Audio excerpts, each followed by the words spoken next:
G'day, less than amateur theologian here. So I've been corresponding, let's just bring up the letter here. I've been corresponding with the Jehovah Witness on the nature of God. And here's the letter here. So let's show you that there. Um, Basically, I'm pulling out of three texts, three spots of text. I'm pulling out of Revelations 21, 5 and 6, Revelations 22:13, and Revelations 1. And so I'm pulling out of this, and I'm curious how they can say that Jesus is not God after looking at these passages. And so let's actually go over the passages, starting with Revelations 21, 5, and 6.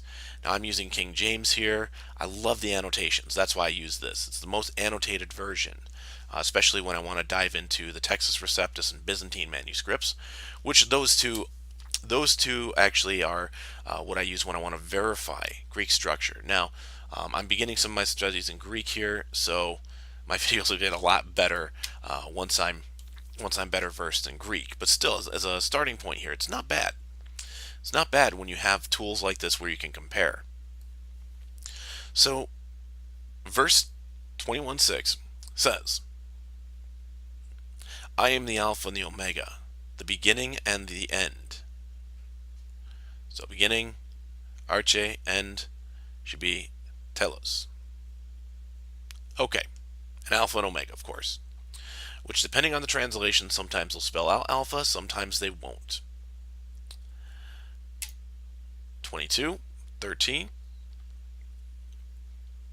I am the Alpha and the Omega, the beginning and the end, the first and the last, the protos and the eskatos, excuse me.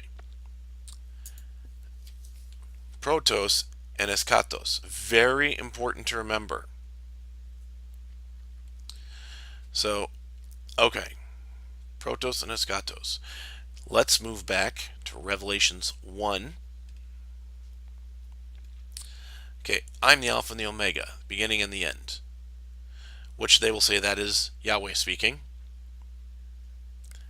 And then this here, there's actually a discrepancy between the Byzantine and Textus Receptus here. It doesn't change what's happening, but there is enough to merit a difference in translations. Because when we look at this, it says, I am the Alpha and the Omega, the first and the last.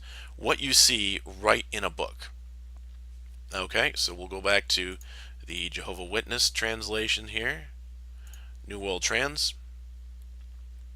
and it says, where is it?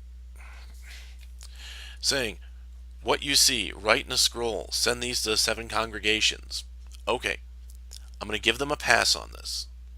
And the reason is because we're going to go to the Textus Receptus here. And this introduction does come up. You know, Amiho Alpha, Kaito Omega. I am the Alpha and the Omega. And then we have Protos, Kai, Ekalos. So we do have this in the Textus Receptus. But in the Byzantine, you can say, wait. It starts out with Lego. So it's already starting out with the word and the commandment to write it. Everything you see, engrave on a scroll, basically. So it's already starting out. We missed the Alpha and the Omega in here. That's nowhere in the Byzantine manuscript. So is it inconsistency? You know, yes, it can be. Does it change? Does it have a major change on what's being said here? No, not at all. Not at all, because this command is still coming. And I'm going to show this. The command is still coming from Jesus. Jesus is talking all throughout this, saying he's the Alpha and the Omega. So let's move forward here, and let's go back to their worked. And this is pulling, of course, from JW.org, so we have the most recent version, their most recent translations of the New World Translation, which is absolutely horrible, by the way. They've replaced stuff that shouldn't be. So, 21, 5, and 6, the one seated on the throne, so we have to know he's seated on the throne, said, "Look, I make all things new." Also, he says, "Write these are faithful and true." He said to me, "I am the Alpha and the Omega, the beginning and the end." Oop. Yeah, see, they even reference it. "I am the Alpha and the Omega, the beginning and the end." So this person is claiming to be the beginning and the end. So let's reference it here. Always reference. This is dry stuff, people, but it's important stuff. This is called theology if you don't dig deep enough. So beginning, arche, end, telos. So he's the Alpha and the Omega, the arche and the telos. Okay, cool. By the way, beginning and the end only appears twice in the New Testament. Arche and telos. As a phrase. Individually they appear separate, but as a phrase. So let's keep that in our back pocket here, and let's move forward. So here we have inconsistency. Alpha and the Omega, arche and telos, beginning and end. So let's move down to 22. 22:13. I am the Alpha and the Omega, the first and the last, the beginning and the end. So, this person, which they say is Jehovah, is claiming not only to be the Alpha and the Omega, but the first and the last. There we go. First and the last, which should be protos and ekalos, which is where we get eschatology from. Beginning and end, arche and telos. So let's go back. Look at our text here. Alpha and the Omega, the arche and the telos, the protos and the eskalos.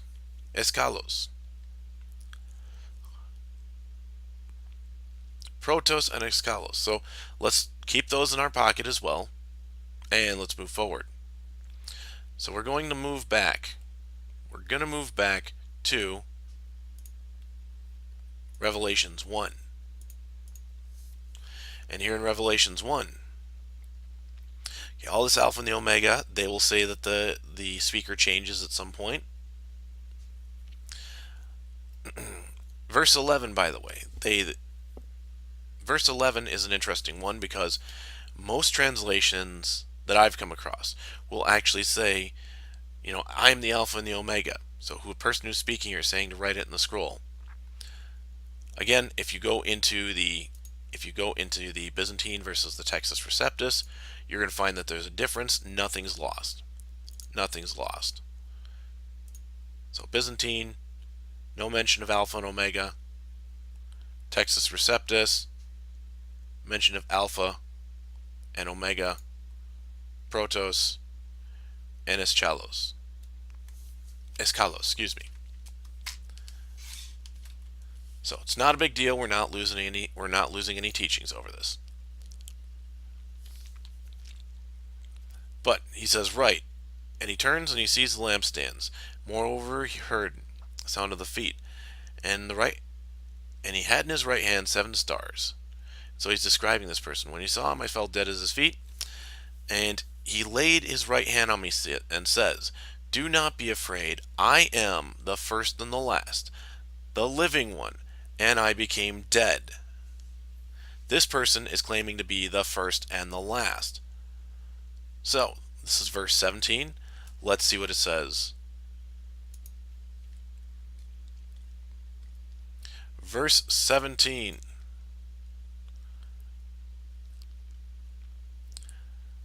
Okay, so I am the, Let's go back into King James here. I am the first, protos, and the last, eskalos. I live and was dead and became living. So wait a minute. If this person is the protos and the eskalos, who is this person? Now, our Jehovah Witness friend, this is their explanation. So when I talk about Revelations 5 and 6, they agree with me, 21, 5 and 6, that this is Jehovah. They agree with me that in 22:13, Alpha and the Omega, first and the last, beginning and the end, this is Jehovah. Here's the jump I don't quite agree with. In 17:18, this is referring to Jesus, because in 12 mentions Son of Man and refers to the living and dead. And they say, although Jehovah is referred to earlier in the chapter, they're saying basically that this is now Jesus and that he was the first resurrected personally by Jehovah. So my question here is if Jesus was the first resurrected personally, let me make sure there's nothing else here. Yeah, she refers to him again. This is all Jesus. This is all Jesus. I would say, is Jehovah asserting himself as the first and the last? What's puzzling here is in 18, it looks like he's claiming to have died and come back. It's just a blanket, this is all Jesus, with very little explanation. So, if this is all Jesus, why is it consistently we have the first and the last being referred to as Jehovah, as Yahweh? Why is it that we have Yahweh being the key here?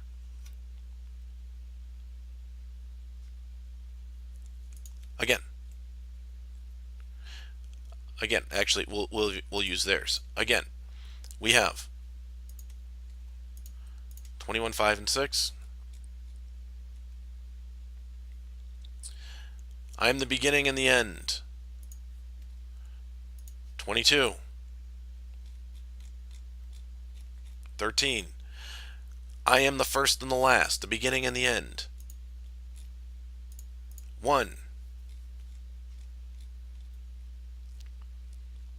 I am the first and the last, the living one, and I became dead.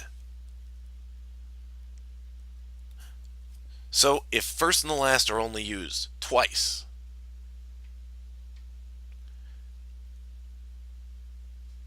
let's see what their note says.